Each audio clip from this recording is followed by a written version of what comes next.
Welcome back, everyone! This Fridgestuck video was originally one super long video that I cut for editing convenience, so there are only half the trolls this month. But enough chatting. Let's cover the first few trolls of the brilliant and often heterochromatic gold and yellow bloods. Serava Hermod's first name is an anagram of the Sanskrit word Sarvara. Sarvara is the general term for the robes that fully ordained Buddhist monks and nuns would wear. Traditionally, Saravas were made with pieces of discarded fabric, so it's kind of funny that Serava lends the MSPA reader clothes from their own closet. Hermod, meaning war spirit, is a minor Norse god, considered to be one of the sons of one-eyed Odin and brother to creation's favorite boy, Balder. Long story short, in the Prose Edda, after Balder was killed, Hermod, clad in gold armor, traveled to the Hall of Hel, literally jumping the gates on Sleipnir, to ask Hel herself how to bring his brother back from the dead. So, Serava is a gold blood, but for the other themes of loyalty and devotion, what the hell happened? Well, as it's explained in Friendsim and Hiveswap Act 2, Serava used to be a bit of a drama stirrer online a sweep or so back. The streamer often bickered with high bloods, which backfired splendidly when the high bloods started reporting Serava to the authorities as being a powerful psionic. Much more powerful than they actually were. Terrified of also incurring the wrath of the high bloods, Serava's friends ditched them.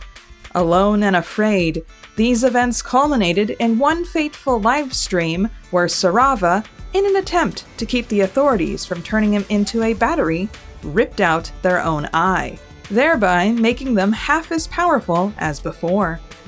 This whole incident is basically being swatted and cancelled on steroids. It's no wonder that, according to their own Troll Call and Friendsim promos, Serava is stated as shouldn't be alive, and huge online, but laying low. Serava absolutely refuses to get involved with drama now. A bit mean, and with major trust issues, Serava is good to the few remaining friends and followers they have, just as long as they don't try to steal their thunder. Then Serava gets spiteful. In fact, in their second bad ending, where the reader supposedly offs themselves with a gun under a stump, this references one of the bad endings to creator Andrew Hussey's first MS Paint adventure series, Jailbreak. This same stump shows up in Problem Sleuth and in Homestuck, in the non-canon land of Stumps and Dismay. Or Low Sad. While every part of their design is centered around the bold neon fashions of the 90s, Serava is a parody of live streamers and influencer culture in general. Their live stream in Friendsim is a direct reference to Chilled Cow's Lo-Fi Chill Beats study mix. Serava specifically streams moisturewave, a parody of vaporwave music, songs that are slowed down. I prefer my music chipmunkized, personally. Serava's sign is Gemrius, sign of the perceptive, making them a potential Durst dreamer and hero of hope. Nope, we're not talking about it. We're not talking about it. Though we might not know what Serava's Lucis is, we can safely assume that it's some kind of wasp, because of the giant white wasp's nest in the middle of his hive. Serava makes other appearances in the Homestuck video game universe. In Volume 10, for fellow Goldblood Zebedee Tongva's route, Serava mentions that they have a bit of a one-sided history with the Troll Boy, and that they are a little weirded out by him. But we'll cover that a bit later. Serava also shows up on the Yellow Olive train in Hiveswap Act 2, where they refuse to get involved in the fight between Conall Okama and Azdaja Neelix. They also fall asleep on the train, allowing Joey Claire to pretend that she murked them. Now let's cover our first duo friendship acquisition in Friendsim. Kuprum, spelled with a C, is the Latin name for copper. Copper is a highly conductive metal and is used for making batteries, say for electric vehicles. His last name is Maxlol, a parody of Top Kek, a partially Korean internet phrase to mean something is the best or just really funny.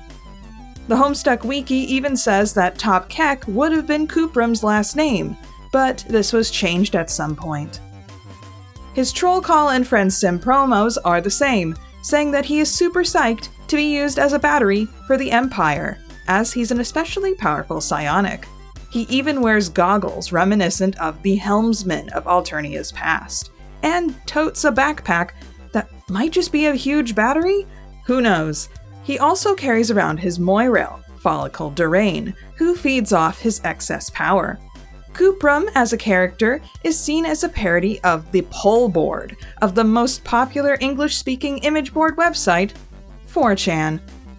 Pole, or the politically incorrect board, is stereotypically known for its fringe beliefs and ish posting, which goes along with the troll's rather trollish behavior. Granted, Koopram's personality just seems 4chanish in general. He uses several slang words that gained popularity there, mentions his love for tentacles, as well as having a typing quirk that has him green text self-narrating in real-life conversations. Koopram also enjoys mocking others, including his own moirail, which makes the reader think that they are Kismesis initially. However, he does deeply care for his friends. He even gets jealous sometimes. In his one good ending, after frying a robot drone with his powers, he frantically checks to see if Folykl is okay. He also tries to save the reader, and even checks in on them despite literally just meeting them only a few minutes ago. And he was making fun of them for most of it. According to his creator, Shelby Cragg, Koopram went through many design changes. It probably got very confusing, as there seems to even be difficulty keeping the goggle colors straight between games. Koopram's sign is Gemnius, the Canny, making him a potential prospect dreamer and hero of hope. Like Jake English? What? Koopram only makes one other appearance, as a passenger on the yellow olive train car in Hiveswap Act 2. He complains about Asdaja and Connell's bickering, ironic coming from him, and later will charge Malik's devices if asked by Joey. He also labels Joey a 6 out of 10 on the attractiveness scale. Rude. Folykl's name is a homophone of follicle, the cells and tissues that regulate hair growth. Folykl has a mass of unruly hair, so the name seems fitting. As for her caste name, the Homestuck Wiki claims that Duraine is Somali for crazy, to mirror Folykl's path in life. I claim this as false, since all the Somali to English dictionaries I managed to find have had a different word for crazy. Duraine does sound similar to the word drain, as that is what she does with her void rot condition, draining psychic energy to stay alive, so tired that she has to frequently pause while talking. With her troll call and Friendsim promos, saying that she's draining and greasy, and asking what a shower is, these are a callback to her 4chan inspiration, the R9K board. R9K 4chan users are stereotyped as messy and unhygienic neats, who often mock social norms and normies. Folykl has been noted as being grody looking and foul smelling, and she makes fun of and cruelly pranks both high bloods and low bloods equally with her moirail Koopram. The one thing that causes a rift between the two is Trizza, the heiress.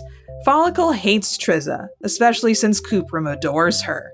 If her moirail goes into space, not only is he assisting in the conquering of the universe, Fall is gonna die.